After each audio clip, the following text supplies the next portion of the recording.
Welcome to 5 Minutes, your quick dive into the wide-ranging world of insurance, technology, and leadership. I'm Miguel Edwards, and I'll be your guide as we explore these topics that are transforming not just the insurance industry, but the business world at large.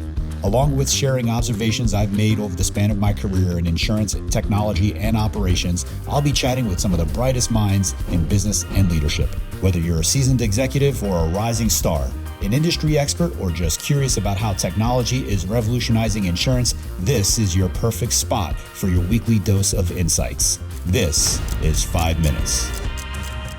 Give me a little bit of just some thoughts around what some of the number one challenges are in the agency model, the broker model. Independent agent, of course, is what we're talking about here, and maybe some of the solutions and some of the tricks and things that you've been really pushing on.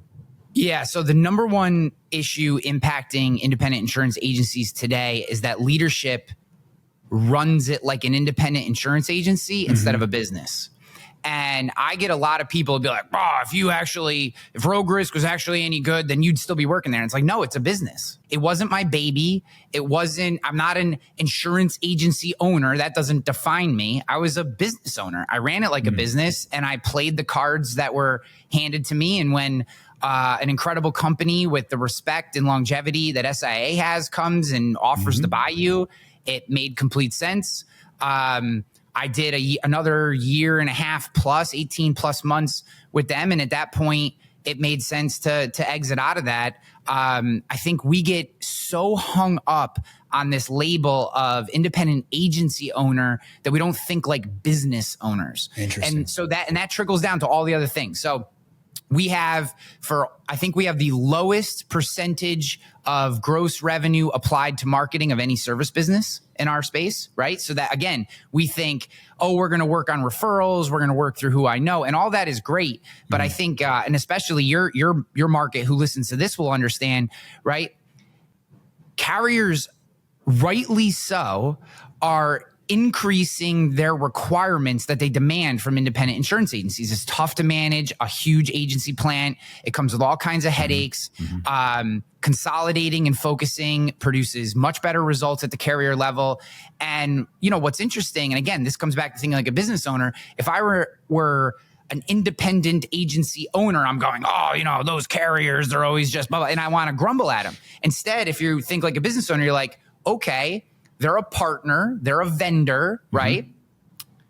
What is driving their decision? Well, their decision is they would rather have less agents and more focus and attention applied to those agents because that's how they produce better results. Okay, so if I know that, I have to make decisions and align my business with either carriers who, if I can't hit those demands, apply demands that I can accept and hit, or I have to change the way I operate my business so that I can meet the requirements that they give me. Sure. And I think the combative nature between that this unspoken combative nature between agents and carriers is a shame, right? Like, I think there was a day when it was backroom deals and handshakes, and those days are gone. These are big, publicly traded, for the most part, businesses that have quarterly profits, quarterly earnings they have to hit. They all have their own individual incentives that they have to run their business by. And you are not their obligation as an agency owner, right? Now, you have to do the same, right? I think sometimes we get hung up on a carrier relationship that we've had for 30 years. Well, just because you've had that carrier in your office for 30 years doesn't mean as they've transitioned their business that they're still the best fit for you. That's not a you should attack your that's not what I mean. I mean, we should constantly be thinking as business owners, surveying what's happening, what's going on in the market, what's going on with my partners, my technology partners, my workforce, my team, what is happening, and how do I continually adjust? Our industry, because we think like agency owners, we sit on these best practices that have been around for 50 years, that many of which just do not simply apply in a successful manner today.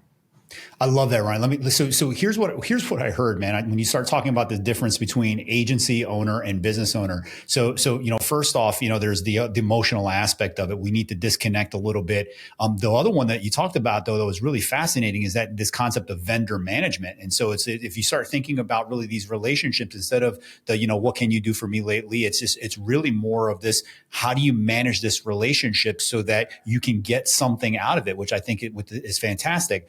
This willingness to change and adapt to the market is another fantastic element. And then the willingness to invest in marketing is something.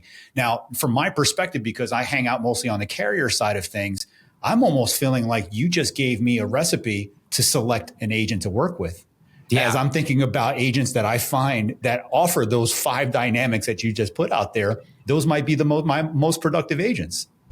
Thank you for joining this episode of 5 Minutes. If you've enjoyed our discussion, we'd love for you to share it with anyone else you think might find it interesting. Also, please subscribe on whatever podcast platform you're listening on and hit that bell to stay on top of the game with our practical 5-minute episodes. We look forward to seeing you again next week.